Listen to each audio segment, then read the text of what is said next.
إن الحمد لله نحمده ونستعينه ونستغفره ونؤمن به ونتوكل عليه ونعوذ بالله من شرور أنفسنا ومن سيئات أعمالنا.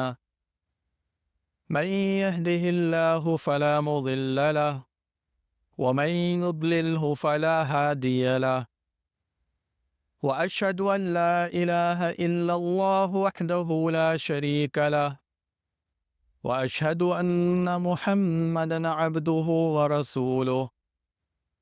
أما بعد فإن خير الحديث كتاب الله، وخير الهدي هدي محمد صلى الله عليه وسلم، وشر الأمور محدثاتها، وكل محدثة بدعة، وكل بدعة ضلالة، وكل ضلالة في النار. فأعوذ بالله من الشيطان الرجيم. بسم الله الرحمن الرحيم. وما كان لمؤمن ولا مؤمنة إذا قضى الله ورسوله أمرا أن يكون لهم الخيرة من أمرهم ومن يعص الله ورسوله فقد ضل ضلالا بعيدا. محترم حضرات، آج کی یہ نشست دینی تعلیم پر مبنی ہے. آپ لوگ یہاں پر قرآن اور احادیث کی چند باتیں تھوڑی دیر کے لیے سننے کے لیے جمع ہوئے ہیں. یہ محفل بہت ہی عظیم محفل ہے، بہت مبارک محفل ہے. اس طرح کی محفل میں آنا یہ بہت ہی فخر کی بات ہے. آج کا وقت، آج کا دور جیسا چل رہا ہے، ہر آدمی واقف ہے، دکھائی دے رہا ہے. دین کے لیے کوئی کچھ بھی کرنے کے لیے تیار نہیں ہے. دین کے لیے وقت تک دینے کے لیے لوگ تیار نہیں ہیں. دین کے کام کے لیے بھی کوئی وقت یا کچھ بھی کسی بھی طرح کی مدد کرنے کے لیے تیار نہیں ہے. خود بھی دین سیکھنے کے لیے تیار نہیں ہے، دین سمجھنے کے لیے تیار نہیں ہے.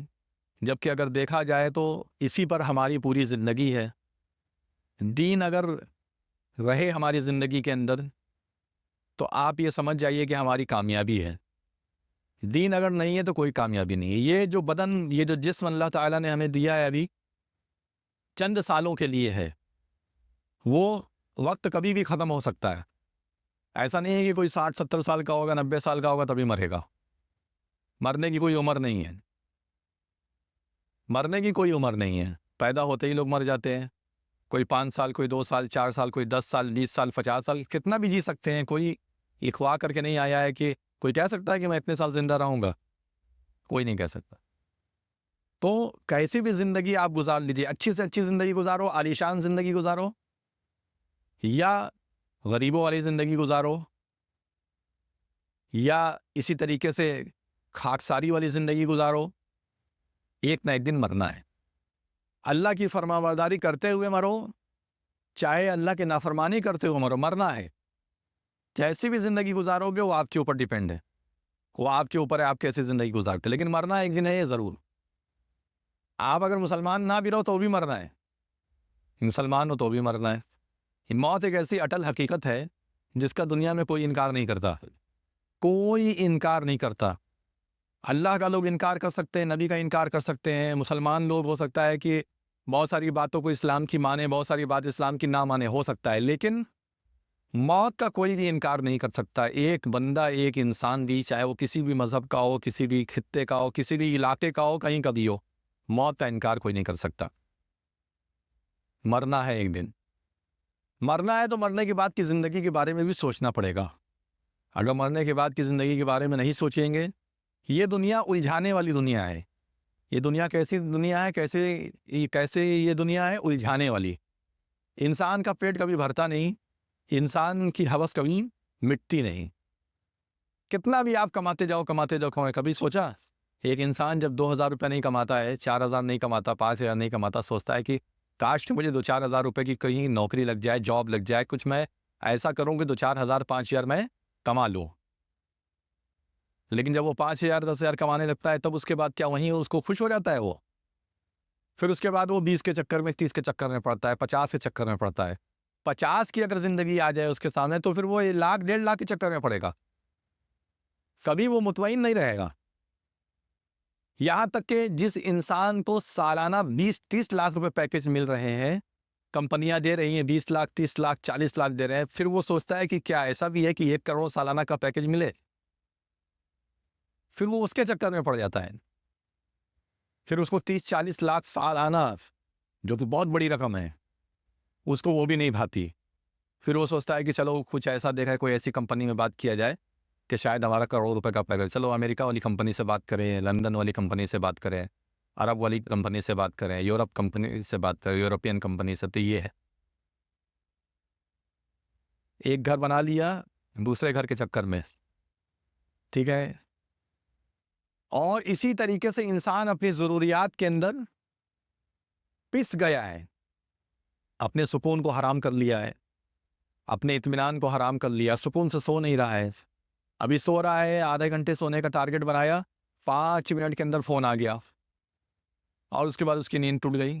اب اس کے بعد دماغ آیا فلاں کام نہیں کریں گے تو نقصان ہو جائے گا. وہ وہاں سے بھاگا گیا. اس کی نیند حرام ہے, اس کا چین حرام ہے.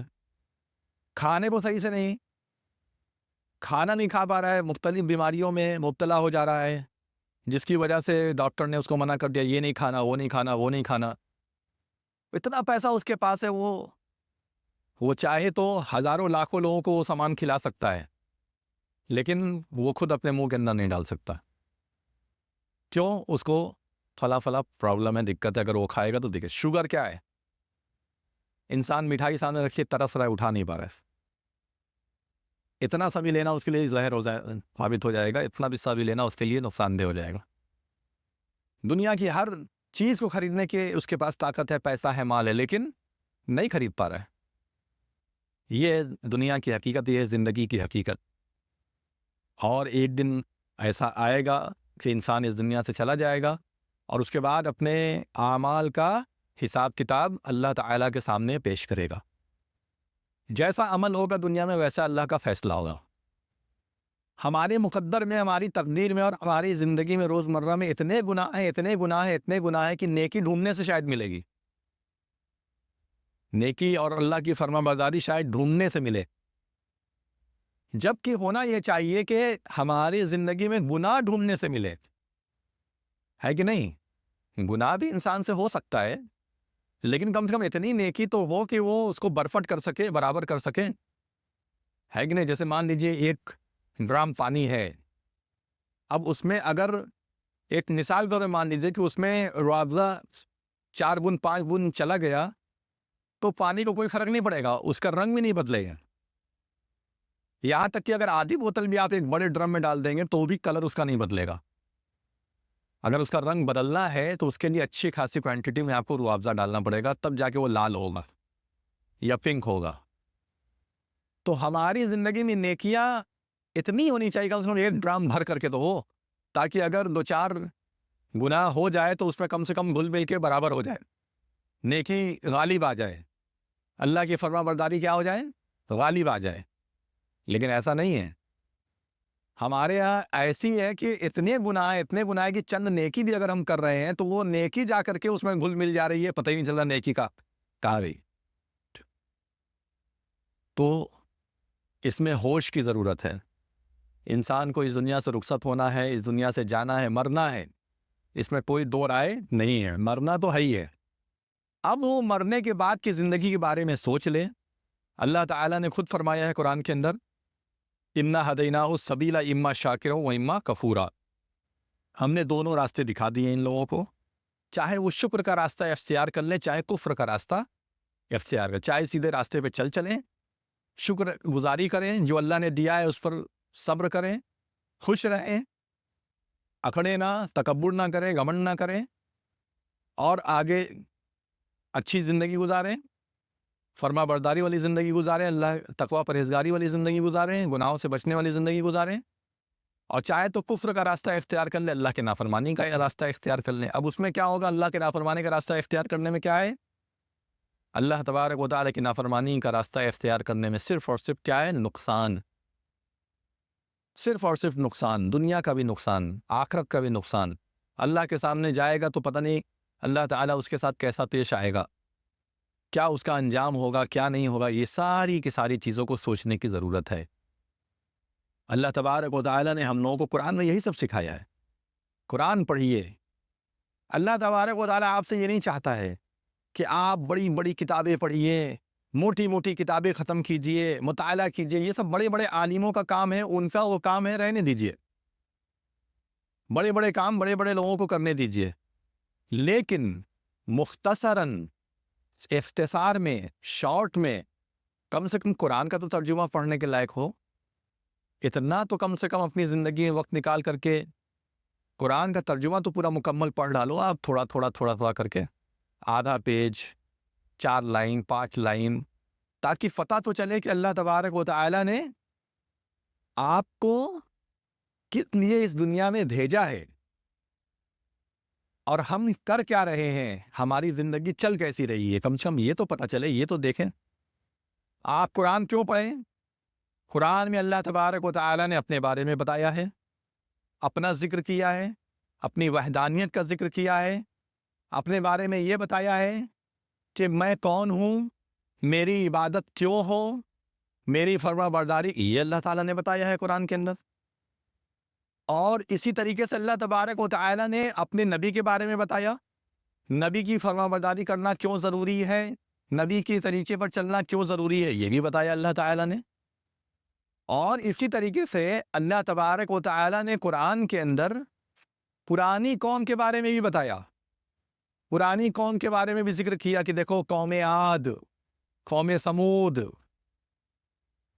قوم لوط، قوم نوح، قوم موسیٰ، قوم عیسیٰ کیسی تھی، ہم نے ان لوگوں کے ساتھ کیا کیا۔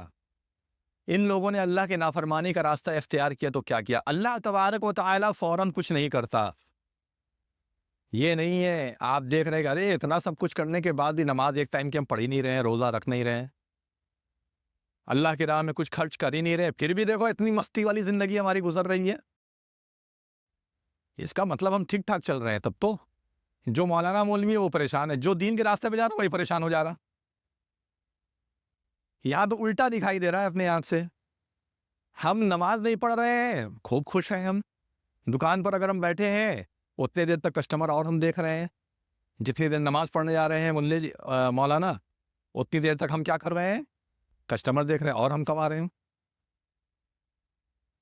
تو اس کو یہ دکھائی دے رہا ہے کہ ہمارا تو فائدہ ہی فائدہ ہے۔ جو لوگ دین کے راستے پر چل رہے ہیں، جو لوگ وعلیکم السلام، جو لوگ دین کے راستے پر چل رہے ہیں، دین کے حساب سے چل رہے ہیں، اللہ کی فرما برداری کر رہے ہیں، اللہ تعالیٰ کے ایک ایک حکم پر غور کر رہے ہیں کہ ہاں یہ اللہ کا حکم ہے، یہ اللہ کا حکم ہے، ہمیں اس کے مطابق چلنا ہے، اس کے مطابق چلنا ہے، وہ پریشان ہیں خوب۔ تو یہ مت سمجھو آپ، یا ہم یہ نہ سمجھیں کہ اللہ تعالیٰ خوش ہو رہا ہے ہم سے، ایسا نہیں ہے۔ اللہ تبارک و تعالیٰ مہلت دیتا ہے لوگوں سے۔ ان اللہ لیملی للظالم حتی اذا اخذہ لم یفلتہ، اللہ تبارک و تعالیٰ ظالم کی رسی کو ڈھیل دیتا ہے، چھوڑ دیتا ہے۔ حتی اذا اخذہ لم یفلتہ، یہاں تک کہ جب اس کو پکڑتا ہے تو چھوڑتا نہیں ہے۔ تو یہ ہے معاملہ۔ جب اللہ تبارک و تعالیٰ نے نوح علیہ السلام کی قوم کو مہلت دی، وہ سرکش ہوتے گئے، مذاق کرتے تھے نبی کے ساتھ، نبی کی کوئی بات سن لے تو ہا ہا ہا ہو کرتے تھے، ہنسی مذاق ٹھٹھا کرتے تھے، مذاق اڑاتے تھے، بات نہیں مانتے تھے، بات نہیں سنتے تھے، اور اس کے بعد نبی کے ساتھ توہین کرتے تھے، نبی کی توہین کرتے تھے، ان کی بے عزتی کرتے تھے، اور بات ماننا تو بہت دور کی بات ہے۔ اللہ تعالیٰ نے ان کو مہلت دی۔ اب آپ سوچئے نوح علیہ السلام نے کتنے سال تک دین کا کام کیا ہے؟ 950 سال کے آس پاس دین کا کام کیا ہے۔ اس کا مطلب یہ ہوا کہ 950 سال تک اللہ کا عذاب نہیں آیا، یہی نا مطلب ہوا اس کا۔ 950 سال تک اللہ تعالیٰ نے صبر کیا، چھوڑ دو چھوڑ دو چھوڑ دو چھوڑ دو. اور ہم یہ سوچتے ہیں کہ ارے اتنا زمانے سے ہم نافرمانی کر رہے ہیں, ہمارے اوپر عذاب آنا ہوتا تو اب تک آ چکا ہوتا. نہیں آیا اس کا مطلب ہم اچھے ہیں, ٹھیک ہے, اللہ تعالیٰ ہم سے خوش ہے. 950 سال تک عذاب اللہ تعالیٰ نے, لیکن جب دیا, جب بھیجا, تو جو کشتی میں تھے نا بس وہی اتنے بچے, باقی صفحہ ہستی سے سب کا نام و نشان ختم ہو گیا, کوئی بچا نہیں. بس کشتی میں یہ کہہ دیا گیا تھا جو کشتی میں سوار ہوگا وہی بچے گا, باقی کوئی نہیں. یہاں تک کہ نوح علیہ السلام کی بیوی, نوح علیہ السلام کی اولاد سب اسی میں غرق ہو گئے. سیلاب آیا پانی کا, سب اسی میں غرق ہو گئے, برباد ہو گئے, کوئی بچا نہیں. تو ہمیں یہ سوچنا ہے کہ ہم لوگ کون سی زندگی اور کیسی زندگی گزار رہے ہیں. قوم سمود, قوم عاد, قوم عاد, اللہ تعالیٰ نے ہود علیہ السلام کو ان کی طرف بھیجا. قوم سمود, صالح علیہ السلام کو اللہ تعالیٰ نے وہاں پر بھیجا. اتنی اونچی لمبی چوڑی قوم, ان کا ایک ایک آدمی 80 فٹ کا اونچا اونچا ہوتا تھا. پہاڑ کو وہ لوگ توڑ کر کے گھر بناتے تھے, تراشتے تھے. تراشنا مطلب خوبصورت کرنا. پہاڑ کو ان کو اب آج پہاڑ کو کیسے بنایا جاتا ہے, پہاڑوں پہ راستے کیسے بڑی بڑی مشینوں سے بنائے جاتے ہیں نا. پہاڑ پہ آج بھی گھر بن رہے ہیں, آج بھی پہاڑوں سے راستے نکالے جاتے ہیں, لیکن کیسے, مشینوں کے سہارے سے. وہ لوگ ایسا نہیں کرتے تھے, ان کو مشین کی ضرورت ہی نہیں تھی. اتنا اللہ نے ان کو مضبوط بنایا تھا, اتنے لمبے چوڑے تگڑے اونچے, کہ آپ سمجھ جائیے کہ جتنی یہ 2-3 تلہ یا ایک فلور 2 فلور مان لیجئے, جتنے میں ہم لوگ ایک فلور میں رہتے اتنا میں ان کا ایک قدم پڑتا تھا, دوسرا قدم دوسرے فلور پہ پڑتا تھا. ایسی سیڑھیاں وہ بناتے تھے. ان کی سیڑھیاں اتنی اونچی ہے. یوٹیوب پر اور آپ امیج وغیرہ سرچ کریں گے گوگل پہ تو آپ کو مل جائے گا.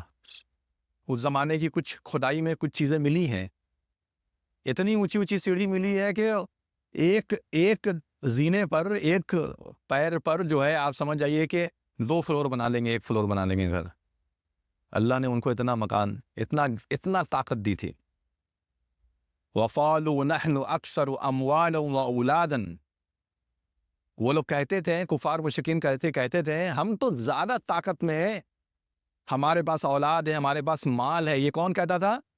کفار مشرکین جو مکہ میں رہتے تھے وہ بولتے تھے. تو اللہ تبارک و تعالیٰ نے ان لوگوں کو جواب دینا, کہا کہ تم لوگوں سے پہلے جو تھے نا وہ تم سے زیادہ طاقتور تھے. تم لوگوں سے پہلے جو تھے وہ تم سے زیادہ ان کے پاس عقل تھی, تم سے زیادہ ان کے پاس مال دولت تھی. یہ تو کچھ نہیں, یہ تو کم ہے. تم اتنے پہ گھمنڈ کر رہے ہو, وہاں ان کا گھمنڈ ہم پہلے ہی چور کر چکے ہیں, ختم کر چکے ہیں. کبھی کسی قوم کے اوپر چنگھاڑ کا عذاب آتا تھا, چنگھاڑ ایک زوردار آواز آتی تھی, اتنی زور سے آواز آتی تھی کہ اس میں کلیجہ بہا مر جاتے تھے. کسی کے اوپر پتھر کی بارش ہوئی, کسی کے اوپر آندھی طوفان کا عذاب آیا, اور ایک ہفتے تک اتنی آندھی کہ کچھ بچا ہی نہیں, نہ گھر بچا, نہ مکان بچا, نہ انسان بچا, نہ بچہ بچا, نہ اور کوئی نہیں بچا, سب ختم ہو گیا اسی میں. کہاں گئے اڑ کر کے, کدھر مرے, کدھر کوئی پھینکایا, کسی کو پتہ ہی نہیں. اس طریقے سے اللہ تعالیٰ نے الگ الگ اقوام پر اپنا عذاب بھیجا. اور یہی وجہ ہے قرآن پڑھنے کی کہ آپ پرانے لوگوں کے واقعات پڑھیے. فرعون کیا تھا, آج سب فرعون بن کے گھوم رہے ہیں. فرعون اس زمانے میں تھا, کیسا فرعون تھا, کیا سوچتا تھا, وہ کیا کرتا تھا. اللہ تبارک و تعالیٰ نے اسے کسی لائق کا چھوڑا, بچ پایا, وہ نہیں بچ پایا. اس کو سمندر میں کیا کر دیا, غرق کر دیا. اللہ تعالیٰ نے موسیٰ علیہ السلام کو بچا لیا, موسیٰ علیہ السلام کی قوم کو سب کو بچا لیا, لیکن فرعون کو اور فرعون کے جو بھی اس کے حواری تھے, جو اس کے دوست یار تھے, جو اس کے کمپنی کے تھے, سب جو اس کے راستے پر چلتے تھے, سب کو اس میں. اور آج بھی فرعون کی لاش موجود ہے, جس کو دیکھنا ہے دیکھ لیں, مصر کے عجائب خانے میں جا کر کے. اور وہاں جانے کی ضرورت ہی نہیں ہے, جب سے یہ موبائل صاحب آئے ہیں اور جب سے نیٹ آیا ہے دنیا میں, تب سے تو ہر چیز آسان ہو گئی, بیٹھے بیٹھے دیکھ سکتے ہیں. یہ اور بات ہے کہ آدمی اپنی آنکھ سے دیکھے تو بات الگ ہے, لیکن ہر جگہ آدمی پہنچ بھی تو نہیں سکتا ہے اپنی آنکھ سے دیکھنے کے لیے. تو بہرحال کچھ تو دکھ رہا ہے, کچھ تو ہے, سمجھ میں آتی. یہ ہے, ان چیزوں پر غور اور فکر کرنے کی ضرورت ہے. ہمیں یہ زندگی ملی ہے, یہ زندگی دارالامتحان ہے, یہ زندگی دارالعمل ہے.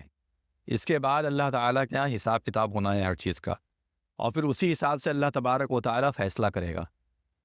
تو اس لیے ہر چیز کی اصلاح کیجیے، قرآن پڑھیے، حدیث پڑھیے، زیادہ کچھ کرنے کی ضرورت نہیں ہے۔ اللہ تعالیٰ نے فرمایا، اللہ کے نبی صلی اللہ علیہ وسلم نے فرمایا، ان اللہ فرض فرائض فلا تضیعوها، اللہ تعالیٰ نے تم لوگوں پر کچھ چیز فرض کر دی ہے، اس پر عمل کرو، ضائع مت کرو۔ زیادہ کچھ نہیں کرنا ہے، اگر ہم دیکھیں تو پتہ چل جائے گا کہ ہمیں کرنا بہت تھوڑا سا ہے۔ جتنا فرض ہے پتہ کر لو بھائی کیا کیا فرض ہے ہمارے اوپر، اتنے پہ عمل کرو۔ جو فرض نہیں ہے، آپ کی مرضی نہیں ہے، مت کرو، کرنا ہے کرو۔ اب جیسے مان لیجیے زکوٰۃ فرض ہے، زکوٰۃ دو، لیکن آپ نفلی صدقہ خیرات آپ کی مرضی کرو چاہے مت کرو۔ جیسے آپ نے زکوٰۃ ادا کر دیا، آپ کے اوپر ہے، اب کوئی کہہ رہا ہے بھائی فلاں جگہ کام ہے اس میں 200 روپے دے دو، آپ کے پاس ہے دو، نہیں دینا ہے مت دو، وہ فرض نہیں ہے، لیکن زکوٰۃ فرض ہے۔ تو جو فرض ہے، جو لازم ہے، جو ضروری ہے وہ کرو، جو نہیں لازم ضروری ہے مت کرو۔ محرم کا روزہ رکھنا، محرم 10ویں تاریخ کا روزہ فرض نہیں ہے، مت رکھو، لیکن رمضان کا روزہ رکھو، رمضان کا روزہ فرض ہے، باقی کوئی روزہ مت رکھیے، کوئی دقت نہیں ہے۔ اسی طریقے سے نماز 5 ٹائم کی فرض ہے، 5 ٹائم کی نماز پڑھیے۔ اسی طریقے سے آپ یہ سمجھ جائیے کہ حج اگر آپ کے اوپر لازم ہوتا ہے فرض، اور حج کریے، نہیں فرض ہے مت کریے۔ تو جو منیمم ہے، یعنی جتنا اللہ تعالیٰ نے مطالبہ کیا ہے بھائی اتنا کام آپ کو کرنا ہے تو اتنا کام کریے۔ قرآن پڑھیے، قرآن کی تفسیر پڑھیے، اس کا ترجمہ پڑھیے۔ بھوکا پیاسا اگر ہمارے پڑوسی میں ہے تو اب اس کو کھانا کھلانا فرض ہے۔ اگر آپ کو پتہ چل جائے کہ ہمارے پڑوس میں کوئی بھوکا ہے تو اس کو کیا ہے کھانا ہے، اب وہ نفلی میں نہیں ہے بلکہ وہ فرض میں آ گیا، کیونکہ پڑوسی بھوکا نہیں رہنا چاہیے۔ تو یہ ساری چیزیں آپ کے اوپر جو لازم ہے، جو اس پر دھیان دیجیے، اس پر عمل کرنے کی کوشش کیجیے۔ اور کیا ہے دوسری چیز فرمائیں گی، وہ حرم اشیاء فلا تنتہکوها، کچھ چیزوں کو اللہ تعالیٰ نے تم لوگوں کے اوپر حرام کر دیا، اس سے بچ جاؤ۔ جو حرام کیا اس کو کیا کرو، اس سے بچ جاؤ۔ کم سے کم اتنا تو بچنا ضروری ہے، اتنا بچنا لازم ہے کہ جتنی چیزیں تم لوگوں کے اوپر کیا ہے حرام ہے، اس سے بچ جاؤ۔ شراب حرام مت پیو، جوا کھیلنا حرام مت کھیلو، ہاں اسی طریقے کسی کو مارنا پیٹنا، کسی کا مال کھانا حرام مت کھاؤ۔ میوزک ہے، گانے وغیرہ سننے ہیں، یہ سب چیزیں مت سنو۔ کان کا صحیح استعمال کرو، زبان کا صحیح استعمال کرو۔ اسی طریقے سے بہت ساری فحش کی چیزیں بہت ساری ہیں، ان سب چیزوں سے بچو۔ یہ ساری چیزیں ہیں، الغرض بہت ساری چیزیں ہیں، ایک ایک چیزیں آپ خود سوچیں گے تو آپ کو سمجھ میں آ جائے گا کہ ہمارے اوپر کیا کیا حرام ہے۔ کوئی بھی انسان جو برا کام کرتا ہے اس کو پتہ ہے میں برا کر رہا ہوں۔ کوئی برا کرنے والا یہ کہتے ہی نہیں کہ نہیں میں بہت اچھا کر رہا ہوں، بھلے وہ کر رہا ہے، اس کو خود پتہ ہے کہ یہ کام کیسا ہے۔ تو فرض کیا اس پر عمل کرو، جو چیزیں حرام کر دی اس سے بچو، جو حرام نہیں ہے اس سے مت بچو، کوئی دقت نہیں ہے۔ جو چیزیں حرام نہیں ہیں اس سے مت بچو۔ اب جیسے مان لیجئے کہ آپ پارٹی کرنا چاہتے ہیں، پارٹی کریے جا کر کے، اس میں حلال چیز کھاؤ لیکن حرام مت کھاؤ۔ یہ نہیں کہ ساری چیزوں کے ساتھ ساتھ شراب کی بوتل بھی بیچ میں ہے، یہ نہ ہو، فحش کام نہ ہو، یہ ساری چیزیں ہیں۔ تو کیا کہا جا رہا ہے کہ حرام چیزوں سے بچو، اور اس کے بعد فرمایا کہ وَسَكَتَ عَنْ أَشْيَاءَ، بہت ساری چیزوں سے اللہ تعالیٰ خاموش رہ گیا، رحمۃ لکم غیر نسیان، تمہارے اوپر رحم کرتے ہوئے اللہ تعالیٰ بہت ساری چیزوں سے خاموش رہ گیا، بھولا نہیں ہے، تو اس کے چکر میں مت پڑو۔ فلا تبحثوا عنہا، اس کے چکر میں مت، جو چیزیں فرض ہے اس کے چکر میں پڑھو، جو چیزیں حرام ہے اس کے چکر میں پڑھو۔ اور چکر میں پڑھنے کا مطلب کیا ہے، فرض ہے تو عمل کرو، اور حرام ہے تو اس سے بچو، بس۔ فَإِنَّمَا أَهْلَكَ مَنْ كَانَ قَبْلَكُمْ كَثْرَةُ مَسَائِلِهِمْ وَاخْتِلَافُهُمْ عَلَىٰ أَنْبِيَائِهِمْ، کیونکہ تمہارے سے پہلے کے بہت سارے لوگ اس دنیا میں آئے، اور فَإِنَّمَا أَهْلَكَ مَنْ كَانَ قَبْلَكُمْ، تمہارے سے پہلے بہت سارے لوگ دنیا میں آئے، ان کے ہلاک ہونے کی جو وجہ تھی وہ وجہ کیا تھی، کثرت مسائلہم، بہت زیادہ ان کے کیا تھے، ان کے سوال بہت زیادہ تھے، یہ سوال وہ سوال، ایسے ویسے، یہ سارے کام وہ لوگ کرتے تھے۔ کثرت مسائلہم، فرض پر عمل نہیں کر رہے ہیں ہم لوگ، حرام سے بچ نہیں رہے ہیں، اور خالی الٹے سیدھے سوال ہم لوگ کرتے رہتے ہیں، یہ کیسا، وہ کیسا، یہ ایسا، وہ ویسا، فالتو بکواس میں ہم لوگ پڑے ہوئے ہیں کہ نہیں پڑے ہوئے ہیں؟ آپ دیکھو کہیں بھی بیٹھ جاؤ، دو مسلمان دین کی بات کر رہے ہیں اگر نا تو فالتو بکواس کر رہے ہیں، یہ مولانا وہ وہابی تو وہ سنی تو وہ اہل حدیث تو وہ ایسا اس کے یہاں وہ غلط ہے، اس کے یہاں ایسا ہے، اس کے یہاں یہ ہو رہا ہے، اس کے یہاں وہ ہو رہا ہے، یہی سب بات. اور اس میں اگر کوئی صحیح بات کہہ رہا ہے تو اس پر عمل بھی نہیں کرنا ہے. کوئی اگر بول دے کہ نہیں بھائی یہ صحیح، اگر ثابت بھی ہو جائے ایکسیپٹ کرو کہ ہاں یہ ثابت ہو گیا یہ صحیح، اب اس پہ عمل کرو. مثلا ہمیں شرک سے بچنا ہے، ہمیں درگاہ نہیں جانا ہے، وہاں جا کر کے ہمیں ان سے مانگنا نہیں ہے، ہمیں یہ ساری چیزوں سے بچنا ہے. دھاگا ہے، تاگا، یہ سب چیزیں کسی کا بھی ہو، مزار کا ہو چاہے کہ نہیں پہننا ہے، اللہ کے نبی نے منع کیا. سجدہ صرف اللہ کو کرنا ہے، کسی اور کو نہیں کرنا ہے. یہ ساری چیزیں اگر بات ہو بھی رہی ہیں، بحث ہو بھی رہی ہیں، وہاں جو چیز صحیح ثابت ہو رہی ہے پھر اس پر عمل بھی ہم نہیں کرنا چاہتے. ہم یہ کہتے ہیں ارے آؤ ہے وہ ان لوگ کیا ہے، وہ ایلیڈیس لوگ کیا ہوتا ہے، وہ ان کیا ہوتا ہے. تو یہ سب سے بچنا، زیادہ سوال جواب نہیں کرنا، زیادہ فالتو چیزیں نہیں کرنا. واختلافہم علی انبیائہم، اپنے انبیاء سے پہلے کے لوگ کیا کرتے تھے؟ اختلاف کرتے تھے. جو نبی ہوتے تھے انہی سے جھگڑا کر لیتے تھے لوگ. نبیوں سے یہ اختلاف، نبی بتا رہے ہیں یہ بات، وہ ان پر اعتراض کرتے تھے. آج بھی یہ بات ہو رہی ہے. آج ہمارے سامنے جب حق بتایا جا رہا ہے تو ہم حق کے مطابق نہیں چل رہے ہیں. حق کے حساب سے چلنا ضروری ہے. حق کیا ہے؟ قرآن اور حدیث. اور کچھ ہے کیا حق؟ قرآن اور حدیث حق ہے. کوئی بھی بات تو کرے آپ پہلے اس سے پوچھیے کیا یہ قرآن میں ہے، کیا یہ حدیث میں ہے، کیا یہ صحابہ کرام نے کیا ہے. صحابہ کرام نے بھی اگر کیا ہے چلو اتنے تک بھی ٹھیک ہے، لیکن اگر اللہ اس کے رسول کی بات صحابہ سے ٹکرائے تو کس کی بات ماننا ہے؟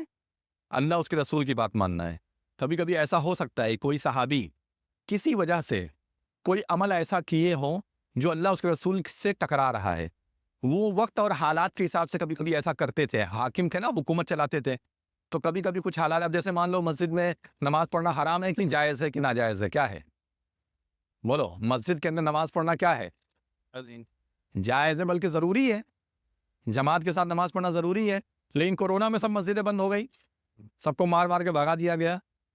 تو آپ کوئی کہے کہ نہیں ایسا، تو یہ قانون نہیں ہے، یہ ایک عارضی طور پہ ایک ایمرجنسی تھی. یہ کیا تھا کہ ایسے ہی صحابہ کرام نے بہت سارے کام کچھ ایمرجنسی کے وجہ سے کیا. وہ شریعت ہمیشہ کے لیے نہیں بنی، بلکہ وہ وقتی طور پہ، عارضی طور پہ، ٹیمپریری طور پہ تھا. ویسے ہی بہت سارے صحابہ کرام نے کچھ کیا. اب ہم اس کو یہ نہیں کہیں نہیں نبی کی بات سے اب بڑی بات ہو گئی کسی صحابی کی، ایسی بھی نہیں ہونا چاہیے. صحابہ کی عزت اپنی جگہ، لیکن ان کی باتیں نبی صلی اللہ علیہ وسلم سے اونچی نہیں ہو سکتی ہے، نبی صلی اللہ علیہ وسلم سے زیادہ بڑی بات نہیں ہو سکتی ہے. ٹھیک ہے، بات سمجھ میں آ رہی ہے؟ تو حق کے مطابق، حق کو آپ ویٹو نہیں کر سکتے، آپ حق کو ڈینائی نہیں کر سکتے، آپ حق کو اس کو کمتر نہیں بنا سکتے، آپ حق کو ایکسیپٹ نہ کریں، ایسا نہیں کر سکتے. حق کو ماننا ہی پڑے گا. یہ نہیں کہہ سکتے کہ بھائی ہم فلاں امام کے ماننے والے ہیں لہٰذا ہم اس کو نہیں مانیں گے. ایسا ہے کیا؟ کیا کسی امام کو ماننے سے آپ کو یہ اختیار ہو گیا کہ آپ قرآن حدیث کو بھی ہٹا دیں؟ اتنا اختیار مل جاتا ہے کسی کو؟ نہیں ملتا. کسی کو اختیار نہیں تھا. ایک صحابی کو بھی یہ اختیار نہیں تھا کہ وہ قرآن حدیث کے آگے اپنی بات چلا سکیں. ایک صحابی کو بھی یہ اختیار نہیں تھا. ایک واقعہ آپ کے سامنے بتاتے ہیں. جابر رضی اللہ تعالیٰ عنہ راوی ہیں، وہ کہتے ہیں ایک مرتبہ نبی صلی اللہ علیہ وسلم نے ایک گروہ کسی کام کے لیے بھیجا، ایک جماعت کسی کام کے لیے بھیجی. جماعت میں تبلیغی جماعت نہیں ہے، جماعت کا مطلب یہ ہے ایک گروہ بھیجا کسی کام کے لیے. تو جب ان کو بھیجا تو وہ کچھ کام سے گئے تھے.